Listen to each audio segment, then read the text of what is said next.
Tes.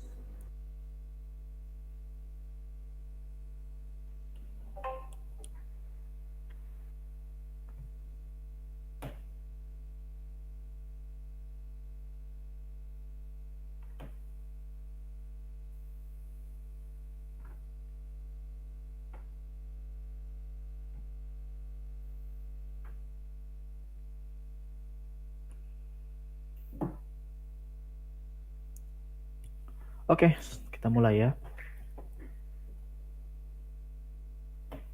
Mari kita berdoa. Silakan Saudara Henok pimpin kita dalam doa. Mari teman-teman kita berdoa sebelum kita mulai. Bapa kami dalam surga, terima kasih Tuhan, Kau telah memberikan kesempatan pada kami untuk berkumpul sekali lagi di grup MBA ini. Tuhan, kiranya Engkau memimpin Saudara Dejan dalam menyampaikan materi ini. Kiranya Engkau memberikan kebijaksanaan kepada dia, agar setiap kata yang keluar dari mulutnya hanya sesuai dengan kehendak-Mu saja. Pimpin acara ini dari awal sampai akhir. Itulah doa kami ya Tuhan, dalam nama Tuhan Yesus kami sudah berdoa. Amin. Amin. Oke, hari ini kita bersyukur karena bisa berkumpul kembali di dalam persekutuan MBA. Kita masih tetap masuk di dalam seri doktrin Kristologi, satu doktrin yang membahas tentang Kristus, bagaimana Kristus di dalam Alkitab. Nah, kalau bulan lalu, 2 bulan lalu, tepatnya bulan Mei, kita membahas Yesus Kristus di dalam keempat Injil. Kemudian kita akhiri dengan Yesus Kristus sebagai batu penjuru itu seperti apa. Ya, hari ini kita dan di dalam minggu-minggu ke depan kita akan membahas tentang Yesus Kristus di dalam teologi, di dalam hal-hal yang berhubungan dengan teologi sistematika, yaitu inkarnasi Kristus, penebusan Kristus, kebangkitan Kristus, dan keutamaan Kristus. Nah, semua ini adalah 4 tema penting di dalam Kristologi. Ada satu bagian sih yang memang sebenarnya dekat dengan soteriologi, tapi ini tetap sama berkaitannya dengan Kristus, yaitu union with Christ atau kesatuan dengan Kristus. Tapi itu nanti lebih masuk di dalam soteriologi atau doktrin keselamatan. Tapi sekarang kita lebih membahas tentang Kristus, lebih kepada Kristusnya sendiri, kristologi. Jadi kita akan membahas bagaimana Kristus berinkarnasi, apa arti inkarnasi. Pada hari ini kita membahas itu. 3 minggu ke depan kita membahas tentang penebusan Kristus, apa artinya, apa yang ditebus oleh Kristus. Kemudian kita membahas tentang makna kebangkitan Kristus. Kenapa sih harus kita tahu bahwa dia bangkit? Apa pentingnya? Apa signifikansinya? Di dalam berita Injil ini juga ada signifikansinya. Kita memberitakan tentang kebangkitan. Banyak orang tidak memberitakan kebangkitan Kristus. Padahal itu adalah salah satu poin penting sekali untuk diberitakan. Apa pentingnya kita tahu kebangkitan Kristus? Kemudian pada minggu terakhir di dalam bulan Juli, kita membahas tentang keutamaan Kristus. Itu Kristus di atas segala sesuatu, namun kita akan lebih membahas bagaimana dari kitab Ibrani dan kitab Kolose.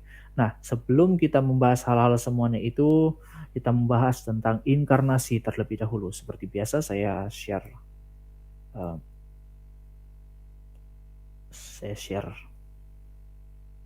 ini agak-agak baru ininya ya, agak-agak baru deh itu.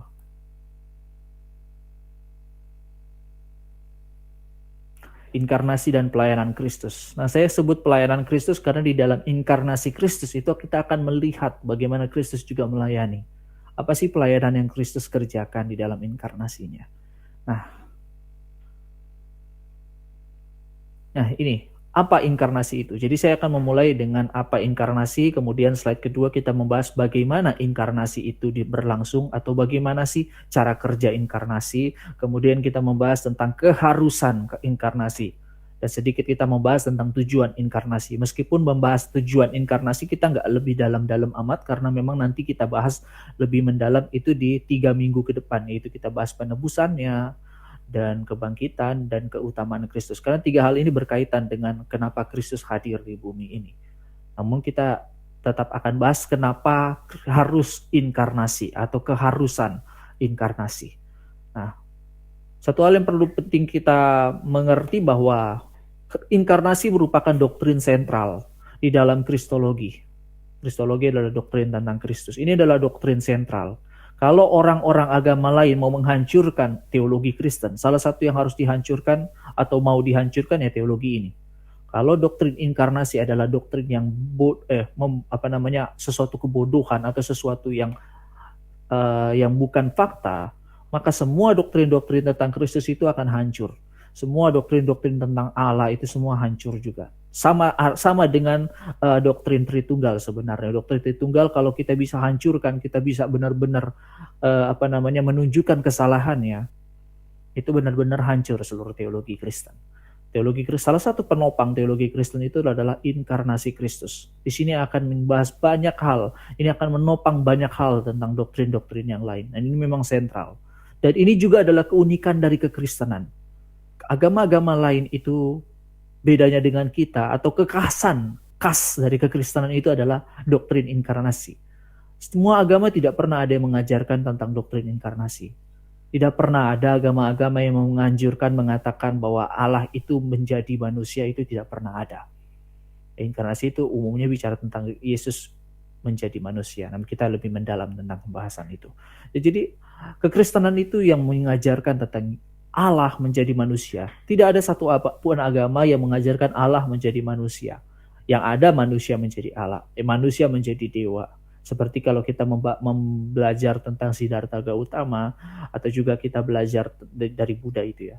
Atau kalau kita belajar juga kalau di Hindu ya, itu dewa itu cukup banyak, tapi yang utama itu ada yang saya lupa namanya ya, Wisnu atau apalah, saya lupa nama tiga dewa itu, tiga besar itu, Wisnu, Siwa, dengan satunya lagi yang dewa pencipta katanya. Nah, jadi ada 3 dewa dan sebagainya. Ada dewa-dewa lainnya yang di bawahnya, dan benar-benar ya intinya menunjukkan bahwa Allah dewa tetapi tidak pernah menjadi manusia. Dia tetaplah dewa. Namun Islam tidak pernah mengajarkan tentang satu Allah menjadi manusia. Bahkan mereka menghina kekristenan itu dari konsep inkarnasi. Sampai sekarang meskipun mereka menghina, tapi tetap tidak bisa menghancurkan doktrin inkarnasi. Tidak dapat menghancurkan doktrin inkarnasi. Dan doktrin inkarnasi ini selalu menjadi doktrin yang terus dipertahankan oleh kekristenan. Dan doktrin ini memang harus kita pertahankan juga. Maka kita harus mempelajarinya tentang doktrin inkarnasi. Nah, apa sih inkarnasi itu? Inkarnasi itu berasal dari bahasa Latin, incarne. In artinya dalam, carne artinya daging. Secara harafiah kita mengertinya di dalam daging. Jadi Kristus dalam daging kalau secara harafiahnya. Tapi kemudian kita melihat membaca Alkitab, dan kita akan membaca kemudian nanti diterjemahkan kemudian itu artinya menjadi daging. Dan kemudian lebih lanjut lagi menjadi manusia. Karena memang ada ayat-ayat tertentu bicara tentang inkarnasinya kan. Jadi tapi secara harafiah kalau mau mengerti inkarnasi dalam bahasa Latin itu incarne, yang artinya dalam daging. Nah, ini salah satu ungkapan unik. Kenapa Alkitab memakai istilah ini? Ini ada pengertiannya juga. Ada yang ini akan membantu kita nanti di dalam pembahasan kita nanti. Nah, dari sini juga itu kita mau menekankan bahwa inkarnasi itu juga bukan dijadikan. Jadi Kristus berinkarnasi berarti dia menjadi daging. Pengertiannya sekarang yang kita bisa pakai itu adalah menjadi daging, dalam daging menjadi daging, menjadi daging. Tapi di sini kita mau tegaskan dulu pertama bahwa Yesus Kristus itu menjadi daging bukan berarti dia dijadikan sebagai daging. Ini perlu dibedakan ya. Kristus menjadi manusia bukan dijadikan manusia. Kita harus firm dengan hal itu. Ayat-ayat ini akan membantu kita untuk memahami. Pertama kita membaca Yohanes 1 ayat 14. Yohanes 1:14 dikatakan bahwa firman itu telah menjadi manusia dan diam di antara kita. Dan kita telah melihat kemuliaannya dan bla bla bla. Tapi yang penting yang saya mau tekankan di sini, dikatakan Alkitab mengatakan firman itu telah menjadi. Berarti dia itu sudah ada.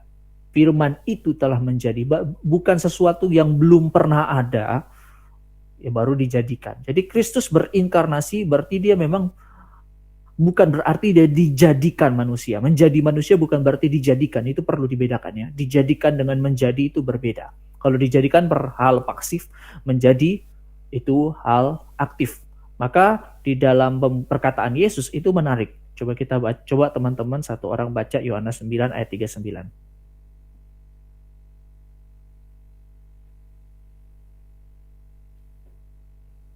Kemudian nanti satu orang baca Lukas 19 ayat 10. Silakan. Sorry Kak, ayatnya berapa Kak? Yohanes 9 ayat 39. Yohanes 9 ayat 39. Oke, Yohanes 9 ayat 39, demikian bunyi firman Tuhan. Kata Yesus, aku datang ke dalam dunia untuk menghakimi, supaya barang siapa yang tidak melihat, dapat melihat, dan barang siapa yang mendapat melihat, menjadi buta. Oke, terus diteruskan dulu Lukas 19 ayat 10. Silakan satu orang.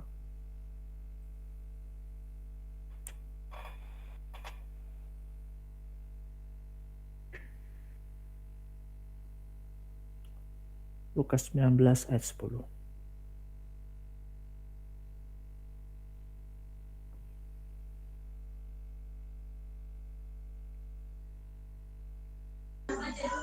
Ini bebas atau gimana Kak? Atau Terserah. Oke deh. Lukas 16 ayat 10. Sebab anak manusia datang untuk mencari dan menyelamatkan yang hilang. Oke, thank you.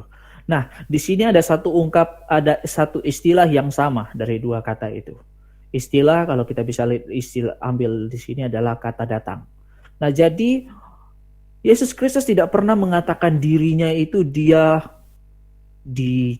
dijadikan, atau kemudian dia dibentuk dan sebagainya. Dibentuk dalam pengertian dijadikannya, baru dijadikan. Tapi dia mengatakan dirinya aku datang. Untuk menegaskan apa sih teman-teman? Mau menegaskan bahwa dia sudah pernah ada. Maka dia hanya menjadi, bukan dijadikan. Jadi ini inkarnasi harus kita firm dulu atau tegaskan dulu di sini bahwa inkarnasi itu berarti menjadi manusia, itu berarti bukan dijadikan manusia, tapi menjadi manusia. Dia sudah ada dan dia menjadi manusia. Kemudian kita juga harus firm juga bahwa istilah inkarnasi menjadi manusia itu menjadi dan bukan diciptakan. Sekali lagi, menjadi dan bukan diciptakan. Nah, ini penting sekali karena memang kalau kita tidak tegas di sini, kita akan membuat satu diri kita, atau lebih tepatnya saya mau katakan, kalau kita tidak firm di sini, kita akan membuat diri kita disesatkan dalam pemikiran kita. Kita masuk dalam bidat. Kalau mau mengatakan bahwa Kristus itu diciptakan, Yesus Kristus itu diciptakan, berarti dia memang benar-benar ya sebagai makhluk ciptaan, bukan pencipta.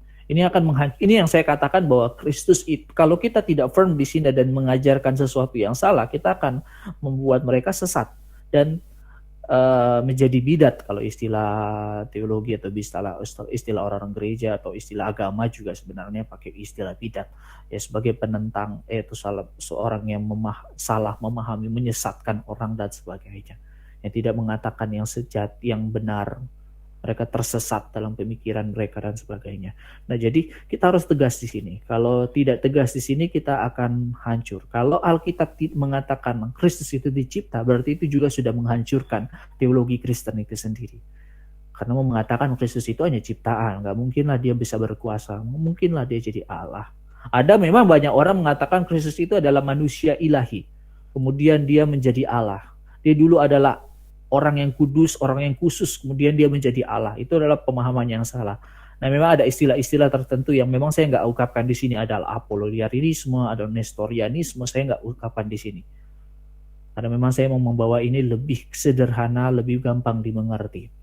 Ya, kalau teman-teman mau memahami sampai ke istilah-istilah yang dipakai oleh orang-orang teologi, teman-teman bisa belajar juga lebih dalam. Jadi MBA ini lebih kepada mendalami pendalaman Alkitab yang cukup sederhana tapi mendalam. Jadi MBA ini dibentuk dan dibangun seperti itu. Dan jadi ini bukan semacam kelas teologi yang ya seperti kelas sekolah teologi, tapi tetap isinya memang itu isi kelas teologi, hanya memang saya membawanya di dalam bentuk yang sederhana, sebagai bentuk orang-orang awam lah, supaya bisa memahami. Jadi saya nggak banyak memakai banyak istilah-istilah, meskipun bagus juga kita pakai istilah. Ada istilah-istilah para bidat itu, apoloniarisme, nestorianisme, dan sebagainya. Intinya ada orang yang pernah mengajarkan, jadi saya mau memakai istilah, ada orang yang pernah mengajarkan bahwa Kristus itu adalah bentuk Allah kecil, kemudian dia menjadi besar. Dan ada juga yang mengajarkan bahwa Ya, Kristus itu hanya manusia ilahi. Itu tidak demikian. Kristus itu adalah Yohanes 1 ayat 1. Coba kita lihat. Yohanes 1 dikatakan bahwa tadi kan kita lihat ya, firman itu telah menjadi manusia. Dan kan tadi kan Yohanes 1 ayat 14 kan tadi. Coba kita lihat. Yohanes 1 ayat 14, dia yang menjadi manusia. Kemudian kalau kita membaca lebih lagi, dia itu ayat 17 diungkapkan bahwa dia itu adalah Yesus Kristus dan sebagainya. Nah, jadi siapa? Jadi Yesus Kristus itu adalah Sang Firman. Nah, Firman itu adalah siapa? Firman itu adalah Allah. Firman itu adalah pribadi kedua dari Allah Tritunggal. Nah, saya sebut pribadi kedua dari Allah Tritunggal supaya kita ingat lagi bahwa Allah Tritunggal itu bukan Allah di dalam satu pribadi di dalam bentuk yang berbeda-beda, tapi benar-benar adalah satu Allah tapi dalam tiga pribadi yang berbeda. Tiga pribadi yang berbeda, bukan satu pribadi yang sama. Itu Yesus Kristus bukan. Jadi kita harus ingat lagi, Yesus Kristus itu adalah Sang Firman. Firman itu adalah Allah. Firman itu juga bersama-sama dengan Allah yang mencipta, Allah Bapa. Jadi ini harus beres ya teman-teman. Harus diingat lagi lah. Berarti saya mau ajarkan sekali lagi tentang Allah Tritunggal. Tapi mau mengingatkan kembali bahwa Yesus Kristus itu adalah pribadi kedua. Dia adalah Sang Firman, atau bisa juga disebut sebagai Allah Anak. Nah, dia adalah Sang Firman. Sang Firman itu bersama-sama dengan Allah. Dan Firman itu adalah Allah. Jadi ini dua pribadi yang berbeda. Tapi di dalam satu hakikat, yaitu Allah. Nah, jadi dia bukan diciptakan. Dia sudah ada dan dia adalah Sang Pencipta itu juga. Bahkan di dalam dia, manusia itu hidup, manusia itu ada, dan tidak ada segala sesuatu yang tanpa dia itu bisa jadi.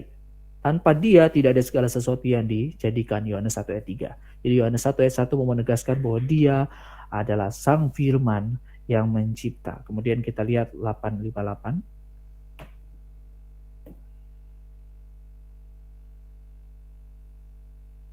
Ini bicara tentang bahwa dia sudah ada sebelum Abraham ada. Ini harusnya di ayat satunya. Saya lupa kasih taruh di atas. Jadi dia mau menegaskan bahwa sebelum Abraham ada, dia sudah ada.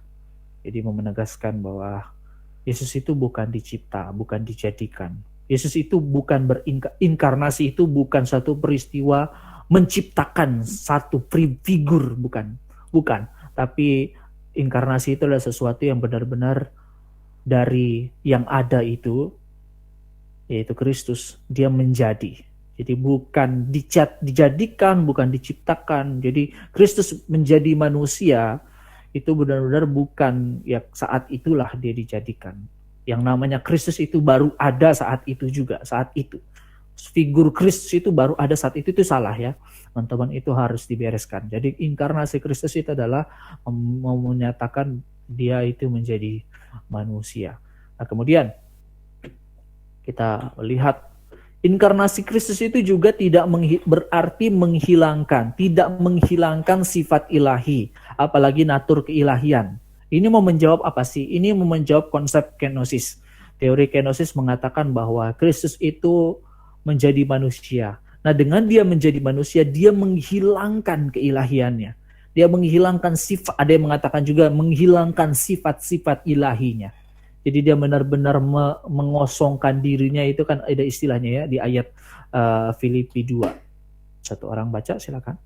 Ini salah satu ayat yang paling banyak dipakai untuk pembahasan oleh orang kenosis, silakan. Ayatnya terdapat di mana, Kak? Filipi 2 ayat 5-7.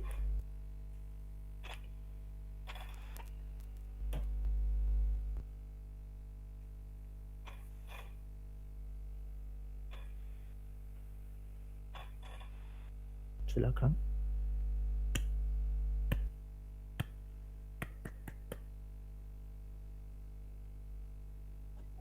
Oke, Filipi 2 ayat 5-7.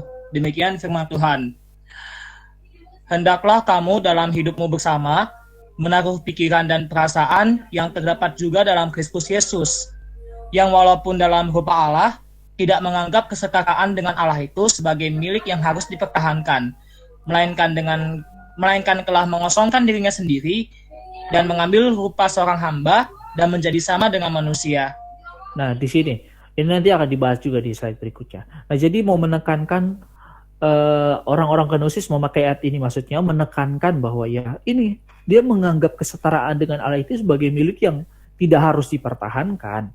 Jadi mau mengistilahkan bahwa ya Kristus itu mengosongkan sama sekali keilahiannya, membuang keilahiannya, mungkin istilahnya, bukan mungkin, dia seolah-olah mau mengatakan membuang, tapi memang istilah yang mereka pakai menghilangkan sifat keilahiannya dia, natur ilahinya. Jadi dia jadi tidak menjadi Allah. Jadi hakikatnya dia sebagai Allah itu dihilangkan. Jadi tidak lagi jadi Allah. Ketika dia jadi manusia tidak lagi jadi Allah. Ada juga yang mengajarkan bahwa Kristus itu ya keilahiannya itu benar-benar ditutup begitu. Ya benar-benar nggak ada sama sekali dan sebagainya. Ini memang ada pengertian yang benarnya, ada pengertian yang salahnya. Tapi dia mau menekankan bahwa benar-benar lenyap begitu. Keilahiannya itu benar-benar lenyap sama sekali. Ada yang mengajarkan demikian. Ya intinya adalah banyak orang, ada orang-orang yang mengajarkan bahwa inkarnasi itu artinya Kristus itu menghilangkan keilahiannya, dan baru mengambil kemanusiaan. Itu tentu salah karena kita akan melihat beberapa bantahan Alkitab. Nah, jadi bukan menghilangkan tapi melainkan menambahkan. Ayat-ayat apa yang mendukung kita? Pertama, Ibrani 1 ayat 5 sampai 14. Kita baca hanya sebagian saja. Tidak semuanya. Ibrani 1 ayat 5 sampai 14. Coba kita lihat ya, satu ayatnya yang pertama itu ayat 5. Ini memang ayat 5 mau mengungkapkan bahwa ini adalah sang anak.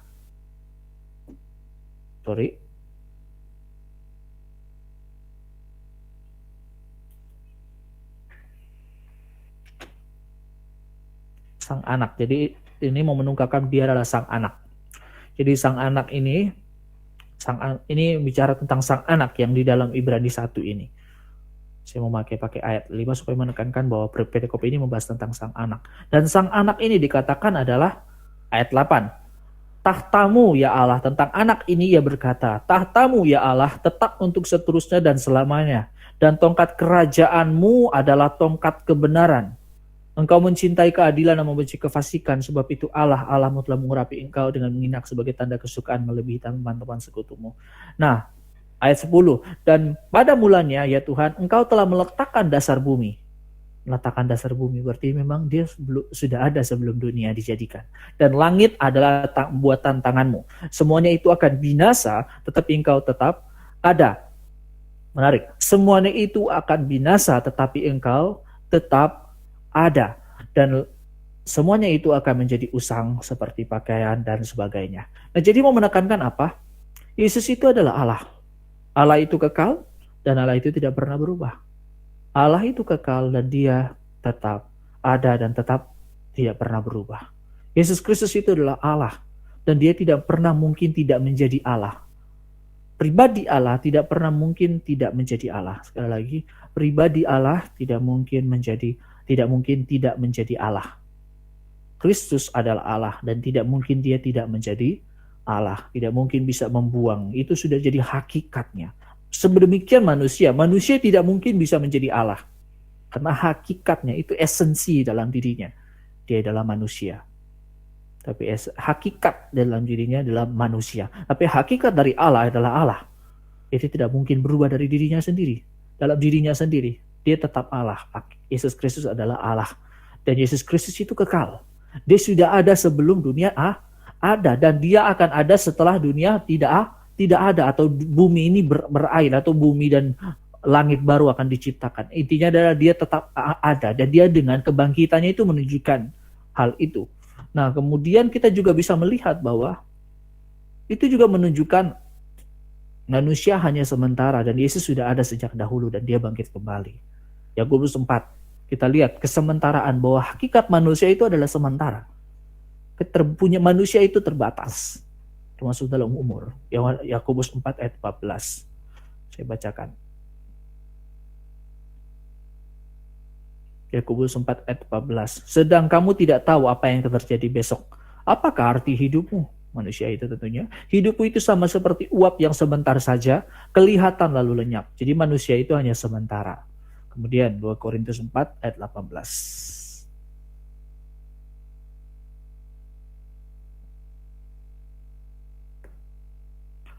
Sebab kami tidak memperhatikan yang kelihatan, melainkan yang tak kelihatan. Karena yang kelihatan adalah sementara, sedangkan yang tak kelihatan adalah kekal. Mazmur 90 ayat 10, silakan satu orang baca.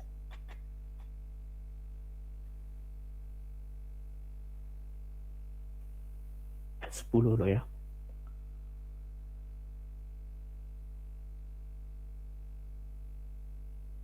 Silakan.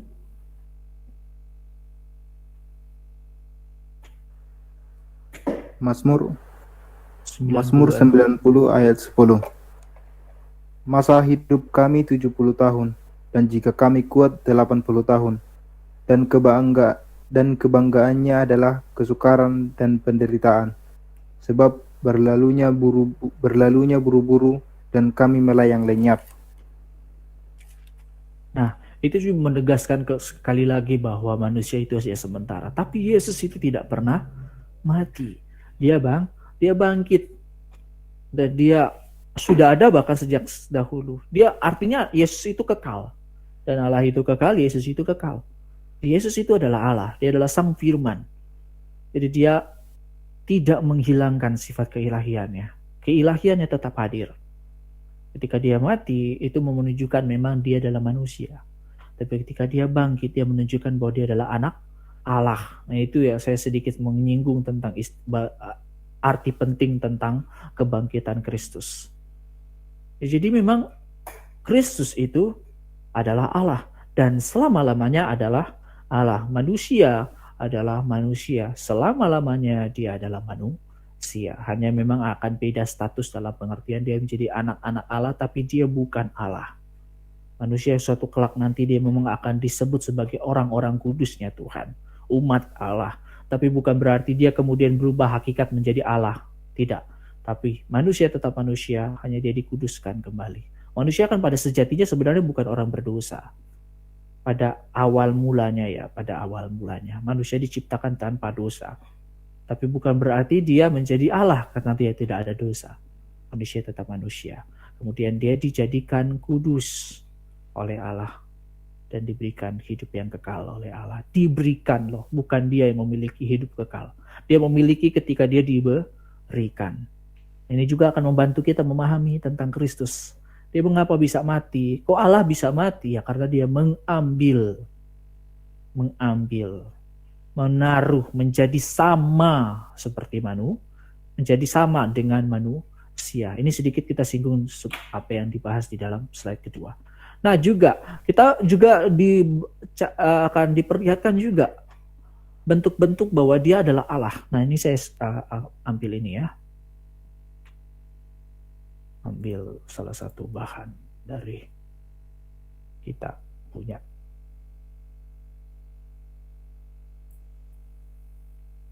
Saya harus ambil. Sorry.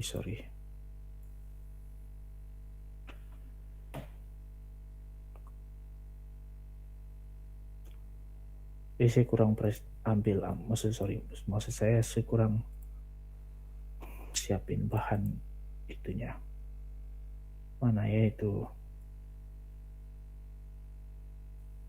Harus ambil dari MBA ini. Cuma tunggu.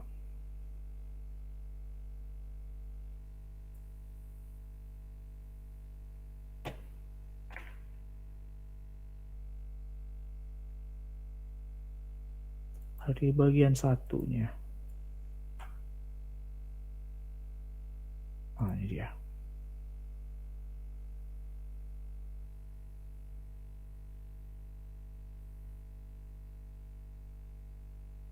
Kok jadi begini? Sorry.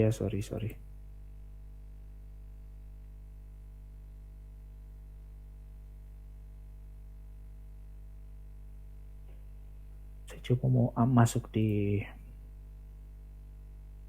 Google Drive. Jadi bahan-bahan yang pernah kami bahas semuanya ada di dalam sini.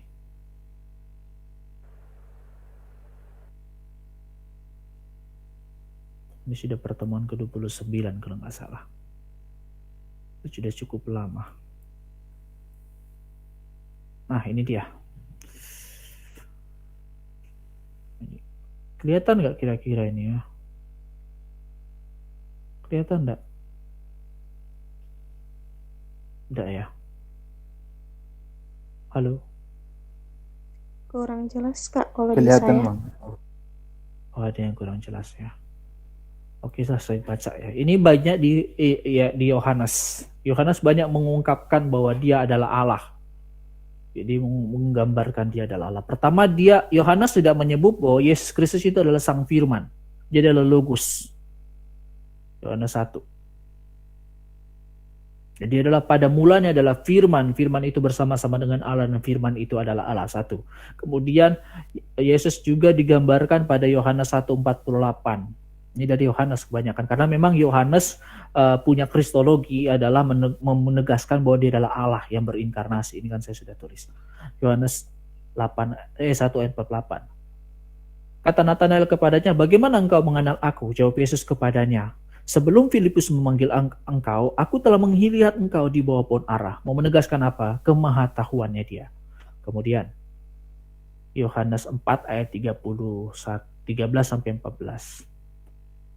Yohanes 4 ayat 13-14 dikatakan, jawab Yesus kepadanya, barang siapa minum air ini, ia akan haus lagi. Tetapi barang siapa minum air yang akan kuberikan kepadanya, ia tidak akan haus untuk selama-lamanya. Sebaliknya, air yang akan kuberikan kepadanya menjadi mata air di dalam dirinya, yang terus-menerus memancar sampai kepada hidup yang kekal. Artinya dia mau menegaskan bahwa Yesus itu dapat memberikan hidup yang kekal. Siapa yang sanggup memberikan hidup yang kekal kalau bukan Allah?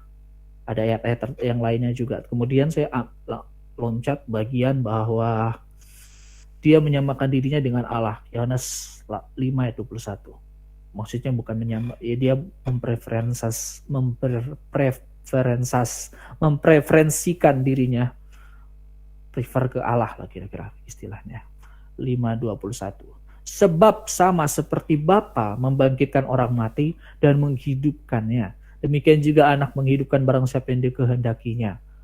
Nah, ini kemudian dia membangkitkan Lazarus, dia membangkitkan satu anak yang saya lupa, anak dari orang janda atau apa, saya lupa judulnya. Kemudian di bagian-bagian tertentu dia mengungkapkan bahwa dia sudah ada sebelum Musa, sebelum Abraham ada, dia sudah ada. Dan dia juga mengungkapkan dirinya di dalam Yohanes, kebanyakan semuanya itu. Kemudian juga mengungkapkan aku adalah pokok anggur, aku adalah air yang hidup, aku adalah roti hidup. Itu menekankan dan mengingatkan atau memprefer kepada ayat di dalam Keluaran yang aku adalah aku. Nah, di situ memang Yesus menegaskan bahwa dia adalah Allah.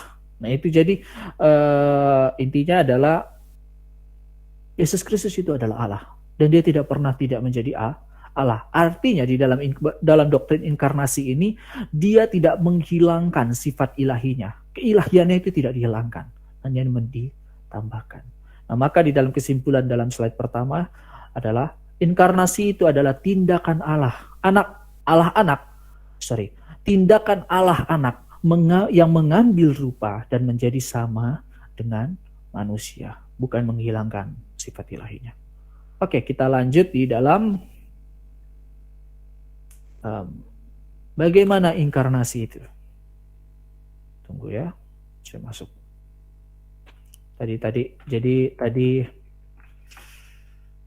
Inkarnasi itu adalah tindakan Allah mengambil rupa dan menjadi sama dengan manusia. Oke, bagaimana inkarnasi itu? Kita akan mempelajari tentang bagaimana cara kerja inkarnasi. Pertama, kita harus memahami bahwa inkarnasi Kristus hanya terjadi satu kali. Kita tidak bisa berharap nanti Kristus nanti lahir menjadi manusia, nanti datang ke Sumba atau datang ke Toraja atau datang ke Bekasi. Saya tidak bisa berharap demikian karena inkarnasi Kristus hanya terjadi satu kali. Jadi Kristus datang menjadi manusia itu hanya satu kali. Kalau dia mau datang dia datang ke bumi lagi untuk kedua kalinya, itu sudah ditetapkan, itu adalah ketika hari terakhir. Hari di mana Kristus akan datang menghakimi seluruh manusia, seluruh dunia. Jadi inkarnasi Kristus, kedatangan Kristus menjadi manusia ke bumi, dia datang hanya satu kali. Kemudian, jadi ini saya juga mengingatkan, jadi kita tidak boleh lagi percaya dengan orang-orang yang mengungkapkan dirinya Mesias lah dan sebagainya. Aku adalah Yesus yang lahir di Pulau Jawa dan sebagainya. Aku adalah Mesias yang lahir di pulau mana, Pulau Sulawesi dan sebagainya. Itu penyesat-penyesat yang nggak tahu diri. Nah, itu harus diingat terus. Nah, kemudian kita membahas bahwa Kristus itu berinkarnasi itu dengan cara apa? Dia dengan cara lahir melalui perawan. Sekali lagi diingatkan tadi, menjadi bukan berarti dijadikan, menjadi bukan berarti diciptakan, termasuk bagian lahir. Dia lahir, memang lahir, tapi bukan berarti dia dijadikan. Nanti kita akan bahas lebih lagi. Nah, pertama, satu hal yang juga kita perlu tegaskan bahwa yang inkarnasi itu bukan Allah Tritunggal ya, teman-teman. Allah Tritunggal itu adalah Allah kita tentu, dan dia adalah 3 pribadi dalam satu Allah, dalam satu hakikat maksud saya. Nah, jadi pribadi Allah anak, pribadi kedua lah yang berinkarnasi, bukan pribadi Roh Kudus, bukan pribadi ketiga dari Allah Tritunggal, bukan pribadi pertama dari Allah Tritunggal, bukan, tapi pribadi Allah anak, yaitu Kristus. Hanya dia yang berinkarnasi. Jadi bukan siapa-siapa. Karena memang di situ dikatakan Yohanes 1, Sang Firman itu yang bersama-sama dengan Allah untuk mencipta, yang juga muncul di Kejadian 1 ayat 3, itu hanya dia yang berinkarnasi. Bukan Roh Kudus yang dikatakan berinkarnasi, tapi Sang Firman yang berinkarnasi. Jadi bukan siapa-siapa, bukan Allah Roh Kudus, bukan Allah Bapa, tapi Allah Anak yang berinkarnasi. Tunggu ya, Lukas 1 ayat 33, 31, 35. Jadi dia lahir melalui seorang perawan. Nah, jadi dikatakan ya, Yesus Kristus itu datang menjadi manusia pertama kali, dia menjadi manusia pertama kali. Tentu dia sesungguhnya engkau akan mengandung dan melahirkan seorang anak laki-laki. Dan dikatakan ia akan menjadi besar dan akan disebut anak Allah yang Maha Tinggi, dan ia akan menjadi menjadi raja atas kaum keturunan Yakub sampai selama-lamanya. Kata Maria, bagaimana mungkin itu terjadi karena aku belum bersuami. Nah, dikatakan inkarnasi itu terjadi karena Roh Kudus akan turun ke atasmu. Jadi ini saya mau mau baca ayat ini juga mau mengingatkan kita. Pertama, sebelum kita membahas lebih lanjut, pertama kita harus tahu Yesus Kristus lahir oleh seorang wanita yang belum bersuami. Sebenarnya dia mau pakai istilah dia memang belum bersuami dalam pengertian ya dia belum memiliki persetubuhan sama sekali, belum ada. Kok bisa dia menikah? Kok bisa kan kalau dia cuma mengatakan kalau aku belum bersuami karena aku belum bersuami, ya kalau dia sudah bersetubuh kan dia masih ada, bisa ditangkap ya maksud saya ya. Jadi istilah karena aku belum bersuami belum berarti ya ada dua pengertian ya. Satu, ya dia tidak menikah kok tiba-tiba dia melahirkan anak. Wah, ini anak dari mana ini? Dia bisa aja kan itu dari dia menikah dan atau dia bersetubuh. Tentu enggak. Ayat ini kenapa dikatakan karena aku belum bersuami itu sebenarnya satu kata yang menjelaskan bahwa dia sebenarnya mau mengungkapkan bahwa saya belum pernah bersetubuh dengan seorang manapun. Karena memang kalau bicara bersinahan itu, lempar batu. Jadi nggak mungkin lah dia melakukan hal demikian.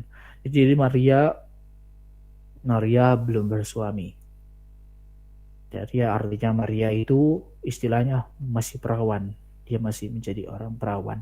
Nah, ternyata hal Mesias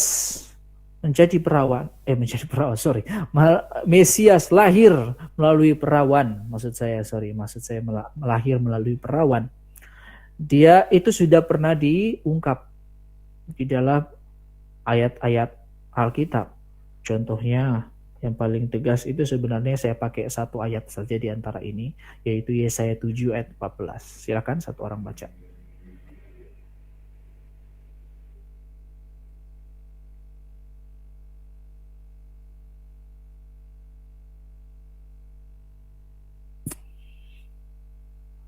Silakan. Yesaya 7 ayat 14. Sebab itu Tuhan sendirilah yang akan memberikan kepadamu suatu pertanda. Sesungguhnya seorang perempuan muda mengandung dan akan melahirkan seorang anak laki-laki, dan ia akan menamakan dia Immanuel.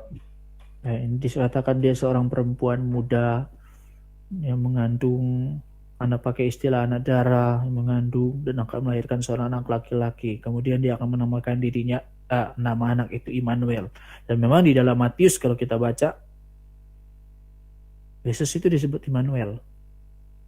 Malaikat memberi namanya Immanuel.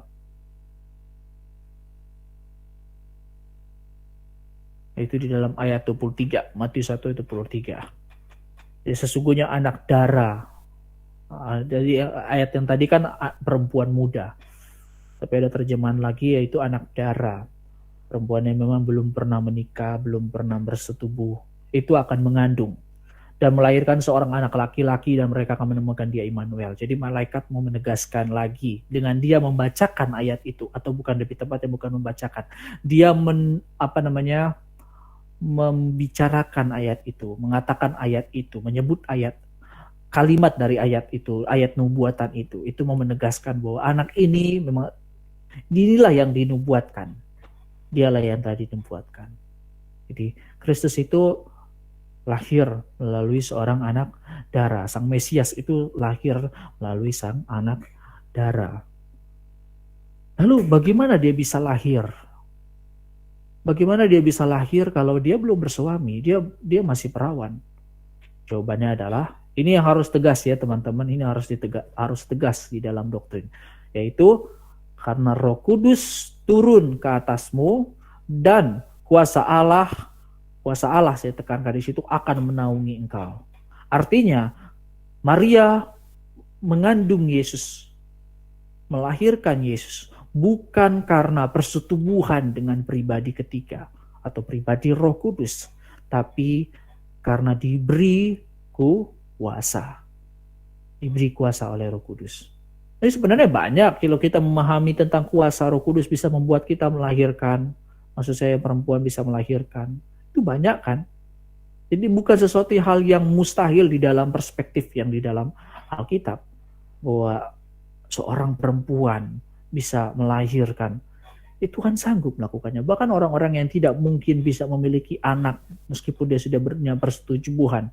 Atau kalau bisa kita katakan, katakan istilahnya itu mandul. Mereka bisa melahirkan. Para bapak-bapak leluhur, istri-istri mereka banyak yang mandul. Contoh Abraham dan Sarah. Sarah itu mandul, tapi dia bisa membuat lahir. Maksudnya bukan membuat lahir, dia bisa melahirkan Ishak karena Tuhan yang memberi kuasa. Jadi jangan punya konsep bahwa inkarnasi Kristus itu karena Roh Kudus itu bersetubuh dengan Maria itu sesuatu yang salah. Itu sesuatu yang salah. Karena Kristus itu dilahirkan dengan kuasa Allah. Dan kemudian kita juga harus memahami bahwa itu juga bukan hasil persetubuhan dengan manusia lainnya. Itu juga untuk menghindari sebenarnya, menghindari Allah itu bercampur dengan natur manusia yang berdosa. Makanya dikatakan dia akan lahir dan disebut anak yang kudus. Coba kita baca di Lukas. Ini Matius 1 ya. Kudus anak Allah itu. Lukas 1 tadi. Ayat 31 tadi ya.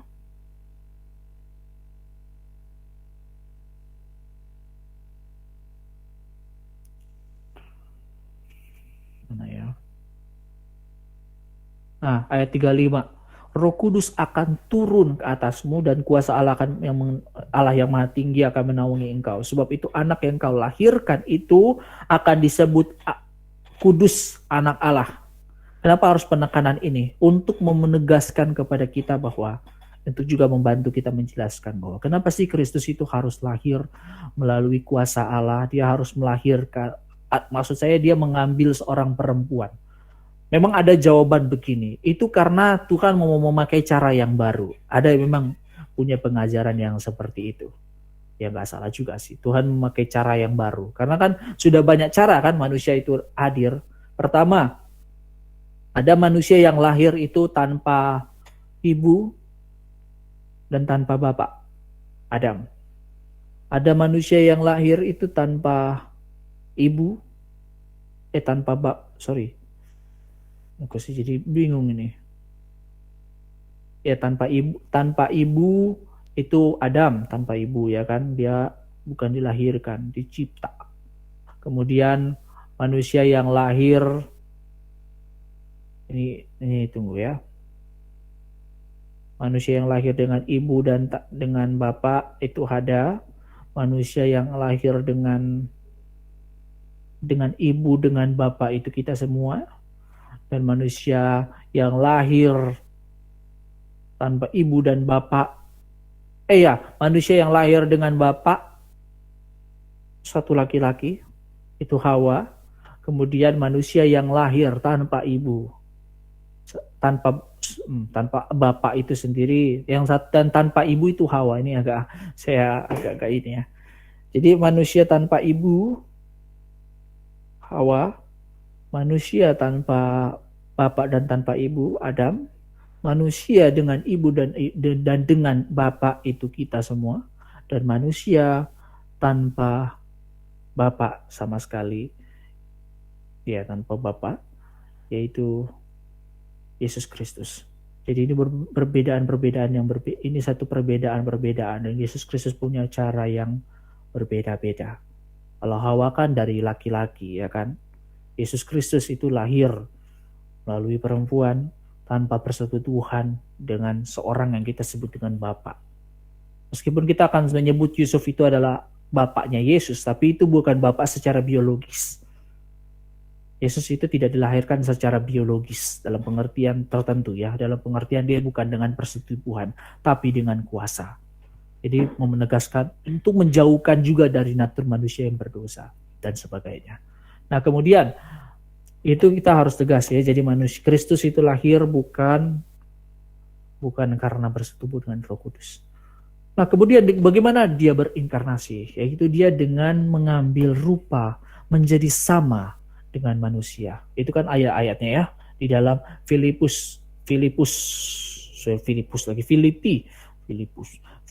2 ayat 7.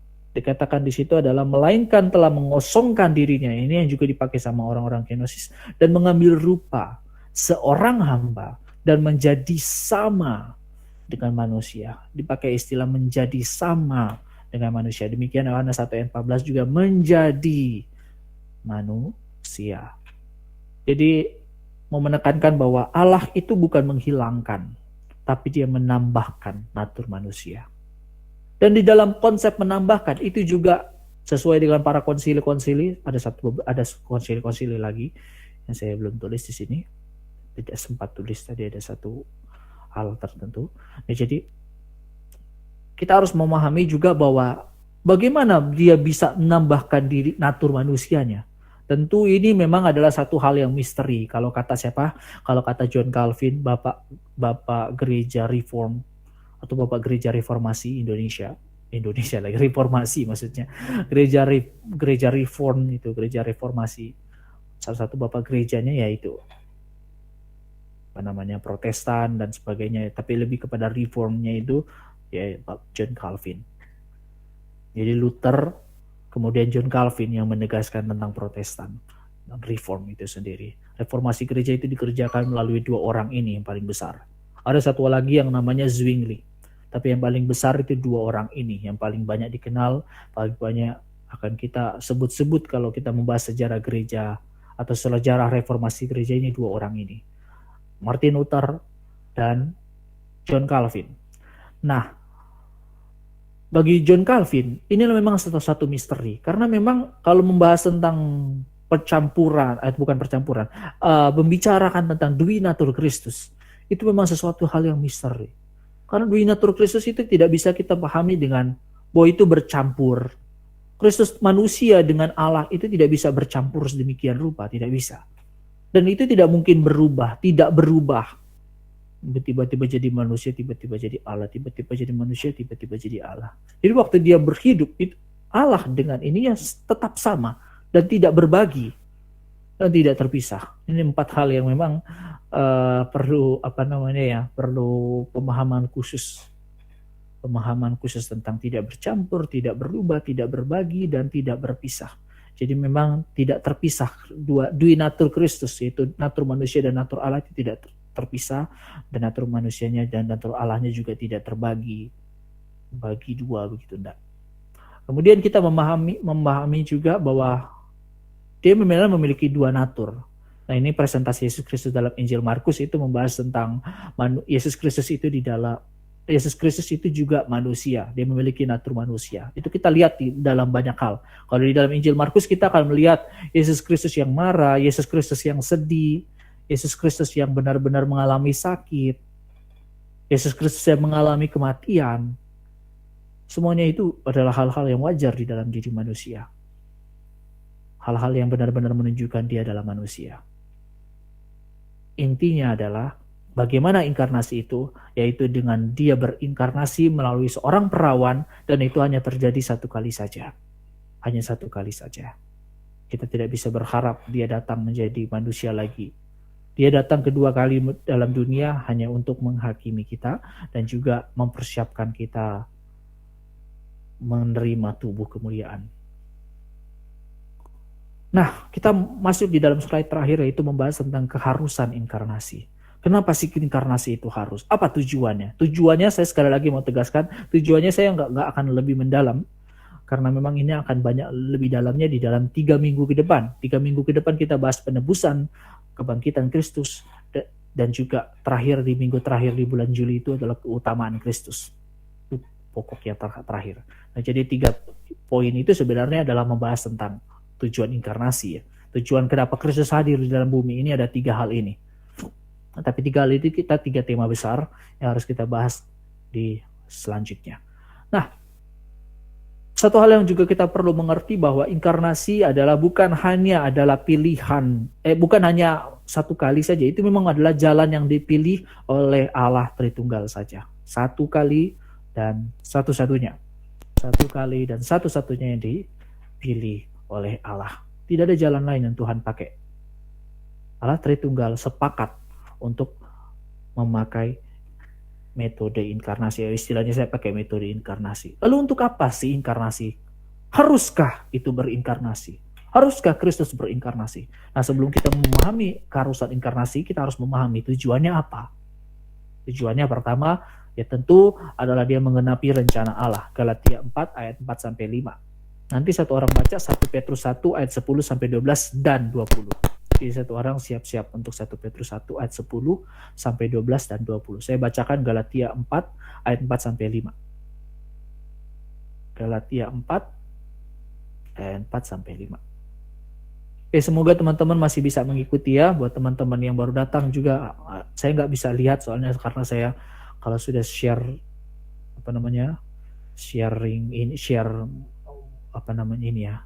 share materi begini, ini di layar saya ini total itu semuanya presentasi, jadi saya nggak bisa. Kalau ada teman-teman yang baru hadir, saya ucapkan selamat datang, selamat bergabung. Nah, jadi semoga teman-teman yang juga lama-lama, baik yang baru mungkin yang belum lama datang juga, belum lama ikut, ya semoga masih tetap bisa ikuti, karena ini memang pembahasan tentang doktrinal, memang hal-hal yang memang kadang-kadang sulit kita mengerti, tapi ini menjadi keteguhan kita, hal yang meneguhkan kita tentang Kristus. Karena memang kalau memahami Kristus itu memang sesuatu yang sulit, tapi kalau kita bisa memahami, iman kita diteguhkan, dikuatkan, sehingga kita tidak gampang goyah dengan orang-orang katakan ini tentang kekristenan, orang-orang katakan A, B, C, itu tetap kita nggak akan goyah. Dan kita tetap terkuat di dalam iman kita. Makanya nanti penting sekali di dalam minggu terakhir, di dalam bulan Juli, itu teman-teman hadir. Itu tentang keutamaan Kristus. Bahwa Kristus itu lebih utama dan sebagainya. Itu Penting sekali itu. Itulah makanya saya taruh itu di paling terakhir. Nah, itu untuk menggenapi rencana Allah. Galatia 4 ayat 4 sampai 5. Dikatakan tetapi setelah genap waktunya. Wah, setelah genap waktunya, itu penegasan ya. Maka Allah mengutus anaknya. Berarti sudah ada sesuatu ketetapan tertentu. Ketika waktunya sudah genap, maka Allah mengutus anaknya yang lahir dari seorang perempuan dan takluk kepada hukum Taurat. Dari manusia, dia diutus menebus mereka yang takluk kepada hukum Taurat. Artinya dia memang intinya yang saya mau pakai di sini pertama adalah menggenapi rencana Allah. Allah sudah menetapkan sesuatu bahwa dia akan mengutus anaknya, yaitu Allah anak menjadi manusia dilahirkan oleh seorang perempuan perawan tentunya, dan takluk kepada hukum Taurat. Ya, dia akan menuruti hukum Taurat. Kemudian dia diutus untuk menebus mereka. Kemudian 1 Petrus 1 ayat 10 sampai 12, silakan. 1 Petrus 1 ayat 10 sampai 12. Keselamatan itulah yang diselidiki dan diteliti oleh nabi-nabi yang telah bernubuat tentang kasih karunia yang diuntukkan bagimu. Dan mereka meneliti saat yang mana dan yang bagaimana yang dimaksudkan oleh Roh Kristus yang ada di dalam mereka, yaitu Roh yang sebelumnya memberi kesaksian tentang segala penderitaan yang akan menimpa Kristus dan tentang segala kemuliaan yang menyusul sesudah itu. Kepada mereka telah dinyatakan bahwa mereka bukan melayani diri mereka sendiri, tetapi melayani kamu dengan segala sesuatu yang telah diberitakan sekarang kepada kamu dengan perantara mereka, yang oleh Roh Kudus yang diutus dari sorga menyampaikan berita Injil kepada kamu, yaitu hal-hal yang ingin diketahui oleh malaikat-malaikat. Ayat 20. Ayat 20. Ia telah dipilih sebelum dunia dijadikan, tetapi karena kamu baru menyatakan dirinya pada zaman akhir. Nah, saya mau tegaskan di dalam ayat ini apa? Pertama bahwa pertama tadi menggenapi tentang dia adalah rencana Allah. Dan mau menekankan dalam rencana Allah dalam bagian apa? Yaitu ya memang sudah direncanakan sebelumnya. Jadi bukan ketika sudah dekat-dekat perjanjian baru, ayo deh kita pikirin nih Yesus Kristus hadir. Ini bukan sesuatu yang memang sudah baru kepikiran. Ide inkarnasi itu bukan ide yang baru datang ketika mendekati zaman perjanjian baru, bukan. Tapi memang sudah ada. Bahkan para nabi itu benar-benar sudah tahu, sudah dinubuatkan dalam artian, sudah diberitahukan oleh Allah dan mereka menubuatkan, dan itu yang mereka nantikan. Artinya ide ini memang sudah ada sebelum-sebelumnya, sudah lama sejak sebelum dunia ada, bahkan sudah direncanakan, sudah ditetapkan. Jadi ini mau menggenapi rencana Allah. Inkarnasi itu tujuannya adalah menggenapi rencana Allah. Dan untuk apa? Ini saya bilang saya kurang mendalami karena memang nanti akan dibahas lebih jauh. Itu demi penebusan dosa manusia, karena di dalam ayat Ibrani ayat 2 sampai 14 ada juga demi pendamaian. Demi penebusan dosa itu Ibrani 2 ayat 14, saya bacakan. Karena anak-anak itu adalah anak-anak dari darah dan daging, maka ia juga menjadi sama dengan mereka dan mendapat bagian dalam keadaan mereka, supaya oleh kematiannya Kristus mati, ia memusnahkan dia, yaitu iblis yang berkuasa atas maut. Ini sebenarnya mau menekankan bahwa dia hadir supaya dia bisa mengalami kematian, dan dengan kematiannya itu ia memusnahkan iblis, memusnahkan maut juga. Dan ini juga mau mendamaikan diri kita dengan Allah. Ini nanti akan lebih banyak dibahas di dalam demi pendamaian ini dalam keutamaan Kristus. Itu memang satu tema khusus yang memang penting sekali kita memahami tentang Kristus, menjadi pegangan kita. Kolose 1 ayat 18 sampai 22 saya bacakan. Ialah kepala tubuh, yaitu jemaat. Ialah yang sulung, yang pertama bangkit dari antara orang mati, sehingga ia yang lebih utama dalam segala sesuatu. Itu bahas tentang keutamaan nanti. Karena dalam seluruh kepenuhan Allah berkenan diam di dalam dia. Ini akan membahas tentang supremasi Kristus, dan oleh dialah ia memperdamaikan segala sesuatu dengan dirinya, baik yang ada di bumi maupun yang ada di sorga, sesudah ia mengadakan pendamaian oleh darah salib Kristus. Jadi Kristus harus hadir supaya dia mencurahkan darah. Karena dan untuk itu dia harus menjadi manusia. Maka nanti dan untuk apa lagi? Jadi ini saya bilang ini tidak terlalu kita dalami. Intinya kita tahu bahwa Kristus itu datang menggenapi rencana Allah untuk menebus dan mendamaikan kita. Namun apa artinya menebus dan mendamaikan itu akan kita bahas di dalam berikutnya. Nah, selanjutnya kita memahami bahwa Kristus itu hadir menjadi manusia. Menjadi manusia itu untuk apa? Menjadi imam besar kita. Ibrani 10 ayat 20 sampai 22. Silakan.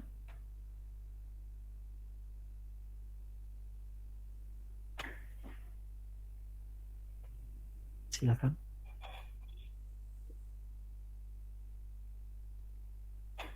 Ibrani 20. Ibrani 10. Ibrani 10 ayat 20 sampai 22.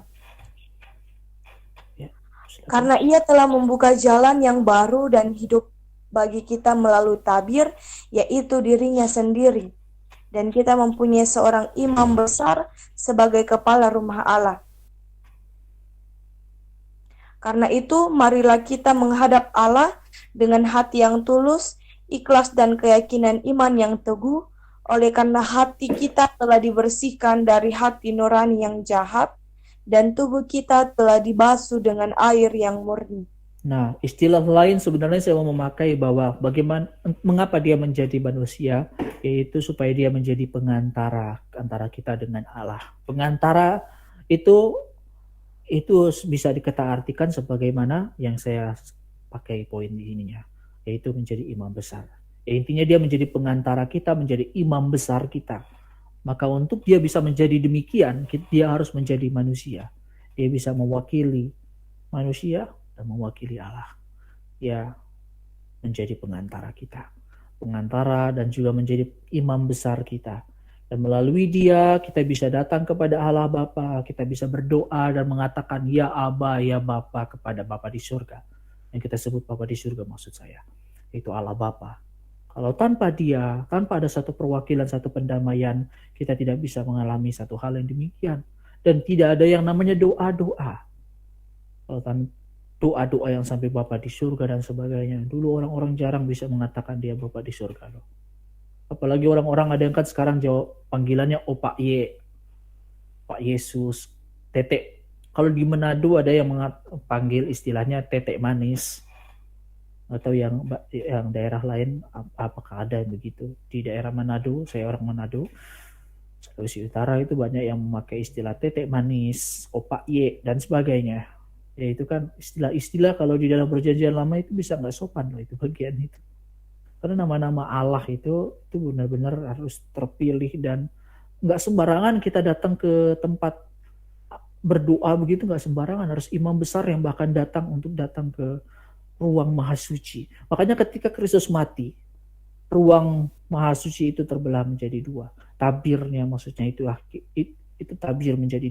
tabirnya terbelah menjadi dua dan itu membuka kita satu harapan, membuka kita kepada satu harapan datang kepada dia. Makanya dalam bagian Kolose 10, Ibrani 10 ini banyak membahas tentang itu. Dia menjadi imam besar kita. Dia memberikan kita satu pengharapan. Hadir bersama dengan dia. Datang kepada Bapa. Nah kemudian datangnya dia menjadi manusia supaya dia menjadi teladan kita. Menjadi satu pola. Memberikan pola kehidupan Kristen itu seperti apa. Coba silakan satu orang baca, yaitu di dalam Filipi 2 ayat 5 sampai 8.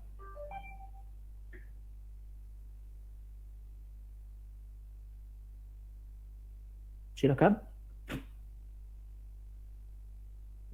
Filipi 2 ayat 5 sampai 8. Hendaklah kamu dalam hidupmu bersama menaruh pikiran dan perasaan yang terdapat juga dalam Kristus Yesus, yang walaupun dalam rupa Allah tidak menganggap kesetaraan dengan Allah itu sebagai milik yang harus dipertahankan, melainkan telah mengosongkan dirinya sendiri dan mengambil rupa seorang hamba dan menjadi sama dengan manusia. Dan dalam keadaan sebagai manusia, ia telah merendahkan dirinya dan taat sampai mati, bahkan sampai mati di atas kayu salib. Nah, di situ mau menekankan tentang apa yang tadi saya beri judul di awal, yaitu inkarnasi dan pelayanan Kristus. Jadi di dalam inkarnasi, tadi saya sudah katakan di awal, di dalam inkarnasi kita akan melihat pelayanan Kristus. Kita akan melihat bagaimana Kristus melayani. Kristus melayani itu adalah dengan dia taat sampai mati kepada Allah. Itu adalah pelayanan. Dia melayani Allah. Dan bahkan dia mati, dia taat sampai mati maksud saya. Dia taat sampai mati. Di dalam pelayanan kita itu juga harus demikian. Maksud saya di dalam bagian kita harus merendahkan diri kita. Sebagaimana Kristus tidak menganggap natur Allahnya itu sebagai sesuatu yang harus dipertahankan. Dalam berartian dia bukan membuang tentunya. Tapi dia mau rela menambahkan natur manusia. Dan dia menjadi manusia. Maka hidup kita juga harus melihat kepada pola itu. Dia mengizinkan hal seperti itu terjadi supaya menjadi pola. Menjadi pola kehidupan Kristus. Bahwa kita harus menjadi seperti dia. Seperti apa? Seperti orang yang benar-benar taat sampai mati kepada Tuhan. Melayani Tuhan. Melakukan hidupnya, menyembah Tuhan. Nah, ini memang pembahasan tentang menyembah Tuhan itu akan sangat mendalam. Memang, karena memang istilah menyembah Tuhan kan itu memang, ini sudah pernah kita bahas di dalam teologi ibadah. Menyembah Tuhan kan itu seperti istilah menyembah kan itu sama dengan istilah yang dipakai orang-orang di dalam kerajaan itu menunduk. Waktu kita menunduk itu buat apa sih? Kita mengakui kerajaan sang raja. Waktu kita nunduk nih, kita sembah sang raja, sembah contohnya di dalam kerajaan Mesir, sembah Firaun. Kita menyembah dia buat apa? Karena dia adalah raja kita. Kita mengakui kedaulatannya. Kita mengakui seluruh perintah-perintahnya, maka kita istilah menyembah dia, beribadah kepada dia adalah ketika kita memberikan diri kita sepenuhnya dan melakukan apapun yang dia perintahkan. Demikian Kristus. Kristus memberikan pola itu. Hidup beribadah adalah seperti itu. Hidup yang harus fokus untuk melakukan apa yang dikehendaki Tuhan. Apa yang diperintahkan Tuhan, sudahkah saya melakukannya? Itu jadi pertanyaan kita setiap bangun pagi harusnya. Ketika kita bangun pagi, ada baiknya kita menanyakan apa yang Tuhan mau untuk kita kerjakan. Sudah seberapa banyak saya melakukan perintah Tuhan. Bukan berarti nanti ketika kita sudah banyak terus kita jadi berbangga, sombong begitu. Bukan. Tapi setiap hari kita harus tanyakan karena kita adalah hambanya Tuhan. Hamba Tuhan. Kemudian kita membahas tentang keharusan inkarnasi. Ada 2 poin di sini saya mau tegaskan. Jadi ini yang penting terus kita mengerti bahwa kenapa dia harus berinkarnasi. Pertama, kita harus memahami karena ini demi tuntutan hukum Taurat. Roma 8 ayat 3. Silakan.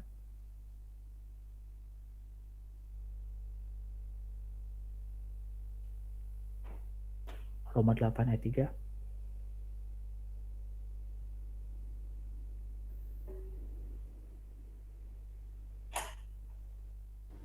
Roma 8 ayat 3, sebab apa yang tidak mungkin dilakukan hukum Taurat karena tak berdaya oleh daging telah dilakukan oleh Allah dengan jalan mengutus anaknya sendiri dalam daging yang serupa dengan daging yang dikuasai dosa karena dosa. Ia telah menjatuhkan hukuman atas dosa di dalam daging. Nah, itu memang demi tuntutan hukum Taurat dalam artian memang dalam tuntutan hukum Taurat penebusan itu terjadi dengan korban, dengan darah. Tanpa darah dan tanpa korban, yaitu aturannya sudah demikian. Jadi penebusan dosa termasuk dengan darah. Nah, ini memang pakai istilah daging untuk menyalibkan dosa-dosa kita, kedagingan kita, dan sebagainya. Jadi demi tuntutan hukum Taurat, ada tuntutan yang sudah ditetapkan oleh Allah. Makanya Kristus harus menjadi manusia. Kemudian kita juga harus memahami bahwa ini juga menggenapi nubuatan sebagai pengantara. Karena sebagai pengantara dalam pengertian ini sebagai Mesias. Karena Mesias yang akan menebus dosa umat atau memerintah umat, menyelamatkan kita, itu adalah dia adalah pribadi yang juga disebut satu keturunan. Keturunan siapa? Keturunan Hawa di dalam Kejadian 3 ayat 15. Silakan. Mesias itu adalah keturunan Hawa, keturunan Abraham dan keturunan Daud. Nah, keturunan Hawa itu ditulis di mana? Kejadian 3 ayat 15. Silakan. sebelum dibaca, ini adalah ayat yang disebut dengan proto-evangelium atau awal mulanya. Sebelum ini penginjilan pertama sebenarnya, ayat yang penginjilan pertama ini proto-evangelium. Kejadian 3 ayat 15. Aku akan mengadakan permusuhan antara engkau dan perempuan ini, antara keturunanmu dan keturunannya. Keturunannya akan meremukkan kepalamu, dan engkau akan meremukkan tumitnya. Nah itu, dia adalah seorang keturunan perempuan. Kemudian di dalam 22 ayat 18, dia disebut sebagai keturunan Abraham. Oleh keturunanmu lah semua bangsa di bumi akan mendapat berkat, karena engkau mendengarkan firman-Ku. Kemudian 2 Timotius 2 ayat 8. 2 Timotius 2 ayat 8. Ingatlah ini, Yesus Kristus yang telah bangkit dari antara orang mati, yang telah dilahirkan sebagai keturunan Daud, itulah yang kuberitakan dalam Injilku. Roma 1 ayat 3.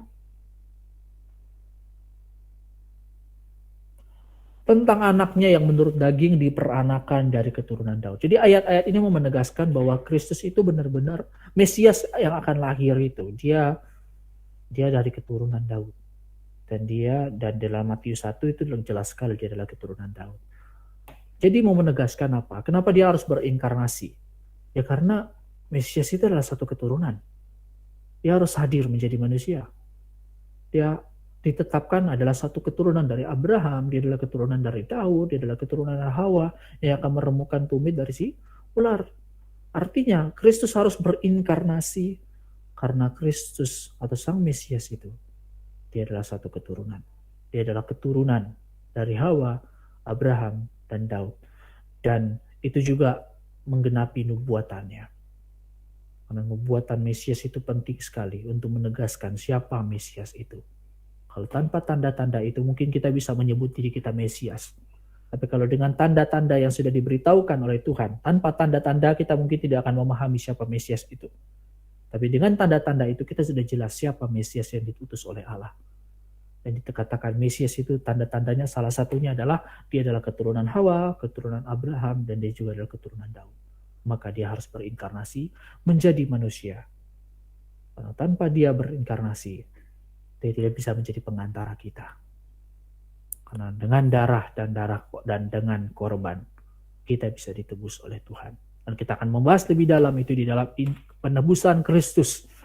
Nah sebelum itu juga kita akan mempelajari. Jadi di dalam MBA ini ada satu temennya yaitu Lilin Kerajaan Allah. Ini memang Lilin Kerajaan Allah lebih membahas tentang konsep kehidupan Kristen. Jadi lebih seperti Komsel, lebih seperti KTB. Mari belajar Alkitab lebih kepada doktrinal iman Kristen, dasar-dasar iman Kristen. Jadi orang-orang yang dari MBA mempelajari, berdiskusi tentang hidupnya, itu dibahas di LKA atau Lilin Kerajaan Allah. Itu setiap hari Sabtu, 2 minggu sekali tentu. Dan ini sudah pertemuan kedua untuk bahas seri tokoh Alkitab. Kemarin berbicara tentang Adam. Kita bersyukur sekali waktu membahas tentang Adam banyak yang diberkati. Nah, ini kita membahas tentang Hawa. Ya, berharap ada teman-teman bisa hadir tanggal hari Sabtu 10 Juli 2021. Kemudian besoknya kita membahas, atau minggu depan tepatnya itu membahas penebusan Kristus. Dan nanti akan diikuti 3 minggu ke depan dengan keutamaan Kristus dan supremasi Kristus pada minggu terakhir di bulan Juli. Tapi sebelum keutamaan ada pembahasan tentang kebangkitan Kristus. Ya harap teman-teman bisa, kalau ada teman-teman masih mau belajar bersama kita di dalam MBA, teman-teman bisa catat tanggalnya dan kita bisa mempelajarinya bersama-sama. Kita bisa berdiskusi. Oke, sampai di situ mari kita berdoa sebelum kita masuk di dalam sesi sharing atau sesi diskusi. Saya minta saudara siapa? Saudara Henok pimpin kita dalam doa. Mari teman-teman kita berdoa. Bapa dalam surga, terima kasih Tuhan, Kau telah memimpin acara ini dari awal sampai akhir. Kiranya kami dapat mengerti tentang tujuan Kristus berinkarnasi ke dalam dunia ini. Tuhan, kami akan memasuki sesi diskusi. Tuhan juga kiranya Engkau memimpin diskusi ini sehingga setiap kami dapat bertanya tentang hal-hal yang berhubungan dengan inkarnasi. Itulah doa kami ya Tuhan, dalam nama Tuhan Yesus kami sudah berdoa. Amin. Amin. Oke, silakan. Ada yang mau ditanyakan atau ada sesuatu yang belum jelas dalam bahasan inkarnasi, silakan. Saya Kak. Oh, oke, silakan. Baik, terima kasih atas kesempatannya. Saya ingin bertanya tadi jika Kak Dejan mengatakan bahwa Yesus itu lahir dari seorang ibu saja. Nah, pertanyaan saya, apakah Yesus mewarisi gen biologis dari Maria? Karena kita ketahui bahwa Yesus itu dikandung dan dilahirkan oleh Maria. Nah, apakah di dalam tubuh Yesus itu ada gen Maria atau tidak? Terima kasih. Oke, itu pertanyaannya menarik ya. Memang belum ada pembahasan tentang apakah dia memberikan gen-gen itu. Tentu kalau bicara tentang gen memang bisa aja ada perdebatan. Dari saya sendiri ini memang sesuatu yang sulit untuk dijawab sebenarnya. Karena memang bisa aja ada orang dilahirkan itu ada gen-gen tertentu dari seorang ibunya. Tapi kalau itu sudah terkait dengan hal-hal yang bicara tentang kecenderungan dosanya, ya itu tidak bisa, tidak ada. Jadi Kristus tidak membawa gen-gen dos, mungkin gen-gen hal-hal yang mungkin bicara kemiripan atau mungkin bicara tentang kulitnya, mungkin bicara ras. Ada kemungkinan bisa jadi itu bisa demikian. Tapi kalau mau bicara tentang sifat-sifat yang bisa yang terkait dengan dosa-dosanya, itu dosa-dosa Maria mungkin ada hal yang kebiasaan Maria yang berdosa itu kan bicara gen kan sampai kepada sifat-sifatnya ya. Pada sampai sifat-sifatnya saya yakin itu tidak. Kristus tidak mengandung gen-gen dosa manusia. Gen-gen dosa manusia Kristus tidak sampai ke sana. Tapi memang sifat-sifat dari, tetapi memang kalau ras ada kemungkinan. Jadi apakah ketika Kristus berinkarnasi menjadi manusia, dia menerima gen-gen berdosa itu? Gen-gen dari Maria, saya katakan iya dan tidak. Untuk sementara iya dan tidak dalam artian untuk bicara rasnya dari Maria, mungkin kulit, muka, bentuk muka atau bentuk tubuhnya dan sebagainya, ya ada kemungkinan itu mengikuti. Tapi karena memang tidak ada penjelasan lebih jelas tentang bentuk tubuh, kulitnya atau apapun itu dari Yesus itu tidak pernah dijelaskan. Ada kemungkinan bisa jadi Yesus itu mengambil gen ras dalam artian rasnya ya, kulit dan bentuk muka wajahnya mungkin sama.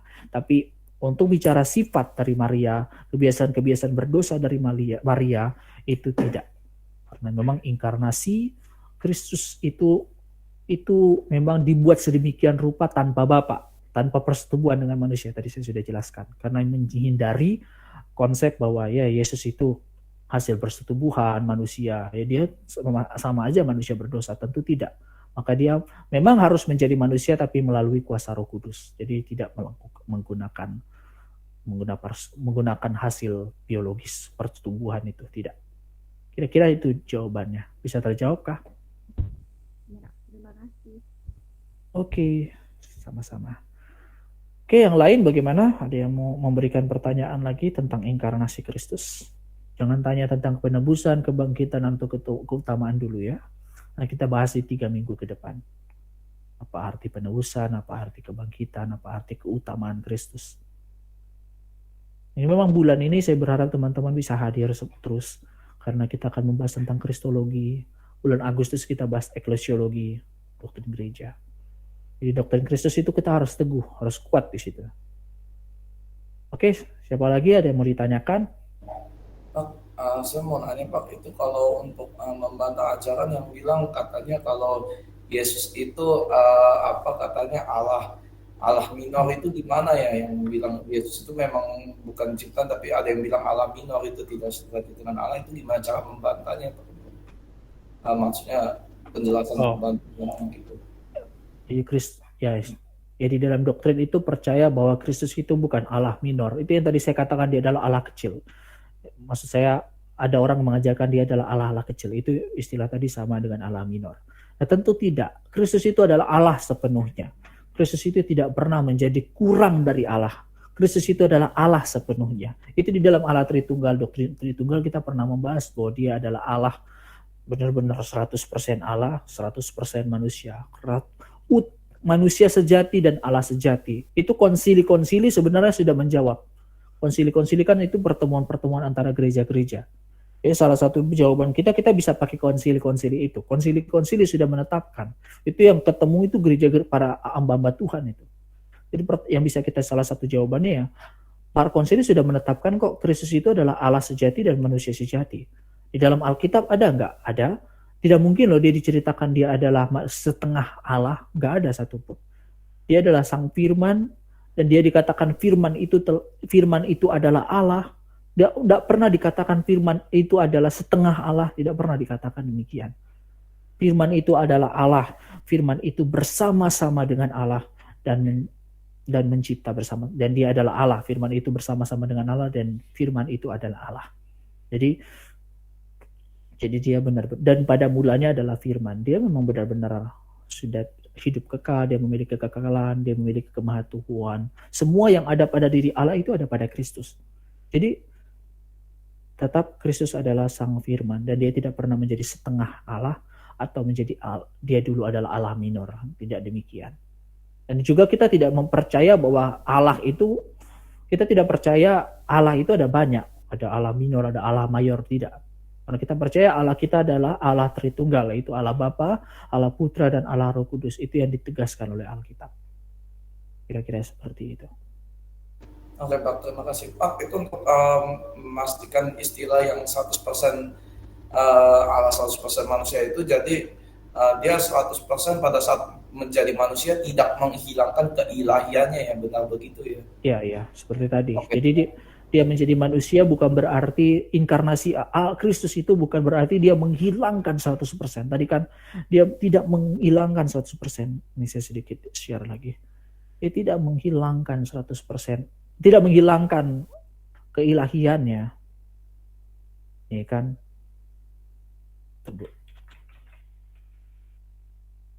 itu adalah Allah itu kekal. Manusia sementara, manusia bisa mati. Yesus tidak pernah mati sebenarnya. Yesus dalam artian tidak pernah mati, dia bangkit kembali dan dia benar-benar sudah ada sejak dahulu, dia memiliki kekekalan dalam artian begitu ya. Yesus itu kekal. Jadi dia tidak pernah menghilangkan keilahiannya. Yesus tetap adalah Allah. Dan banyak di dalam pembahasan Yohanes, tadi kan saya pakai presentasi Yesus di dalam, ini kan presentasi kita ya dulu. Bulan Mei kita membahas tentang Yesus Kristus di dalam Injil, para Injil itu. Salah satu Injil Yohanes menegaskan bahwa dia adalah Logos, dia maha tahu, dia tahu Nathanael itu bagaimana, dia tahu dia bahkan tahu Yudas itu yang akan menjual dia sudah tahu. Jadi memang itu menegaskan itu. Jadi Kristus bukan berarti berinkarnasi, Kristus itu bukan berarti menghilangkan keilahiannya. Kalau sudah menghilangkan, kalau memang benar Kristus menghilangkan keilahiannya, wah itu sudah jadi satu hal yang perdebatan penting sekali. Bisa jadi dia hanya manusia biasa. Tidak mungkin dia bisa menjadi pengantara antara kita dengan Allah. Siapa dia? Dia hanya manusia biasa, nah mungkin dia bisa mengantara kita. Kalau dia bukan Allah, dia tidak mungkin bisa menjadi pengantara antara kita dengan Allah. Kalau dia bukan manusia, dia juga tidak bisa menjadi pengantara antara kita dengan Allah.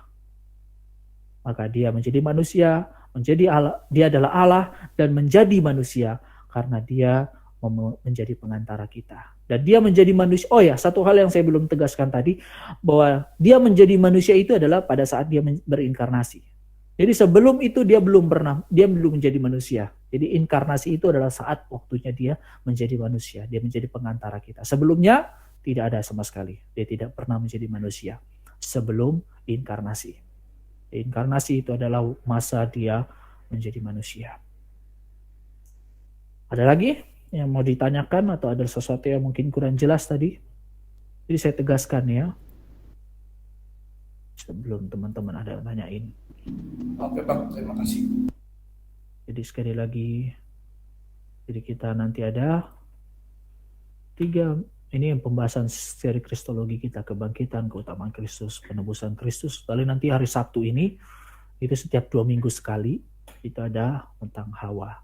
2 minggu depan lagi, itu membahas tentang Kain, Habel, Henok kan di sini, Henok dan sebagainya.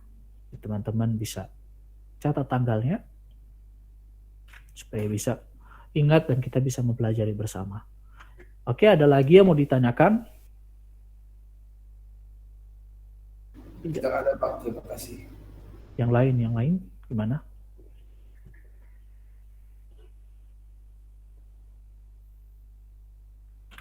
Yang lain tidak ada?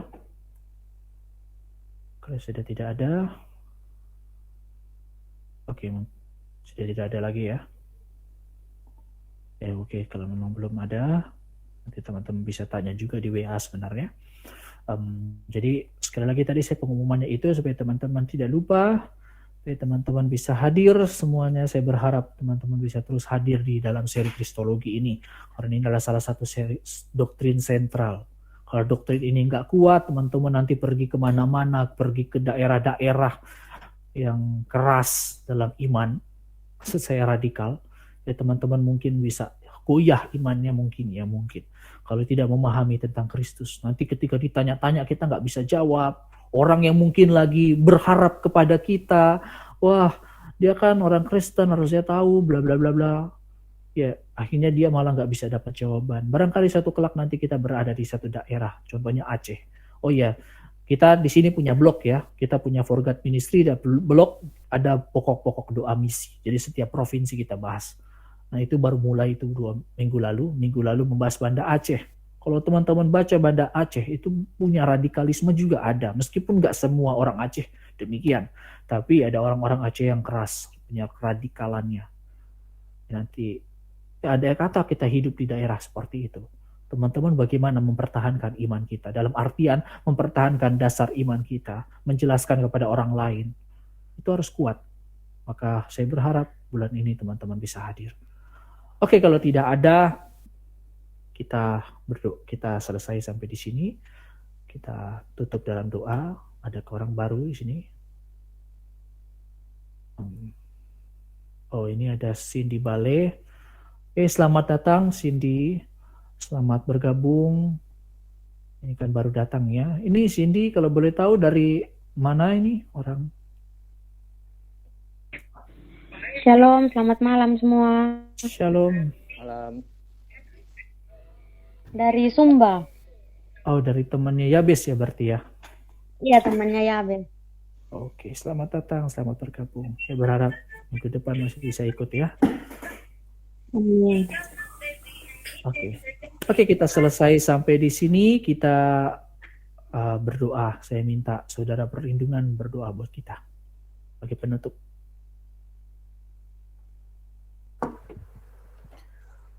Mari kita berdoa. Terima kasih ya Tuhan, Engkau telah mengumpulkan kami untuk membahas inkarnasi-Mu. Kiranya Tuhan menguatkan iman kami, kepercayaan kami, dan pikiran kami. Kiranya Tuhan melembutkan hati kami untuk selalu tetap menaati Engkau. Sekarang kami akan berpisah ya Tuhan. Berkatilah kami dan kuatkanlah iman kami ya Tuhan. Berkati juga Bang Dejan Mamoto. Kuatkan imannya Tuhan, berikan pengetahuan kepada dia, dan selalulah pimpin setiap langkahnya Tuhan. Berikan juga kelembutan hati kepada kami yang diajarnya Tuhan, agar tetap kuat melakukan firman-Mu dan memahami firman-Mu. Dalam nama Tuhan Yesus Kristus kami telah berdoa. Amin. Amin. Kalau ada orang tanya, Yesus itu bidannya siapa? Ya kita jawab saja, Allah. Oke, sampai jumpa. Tuhan Yesus memberkati. Shalom. Oke, terima kasih semuanya. Oke, thank you Kak Dejan, thank you. Oke, sama-sama. Kakak semua, Sampai teman-teman. jumpa semuanya.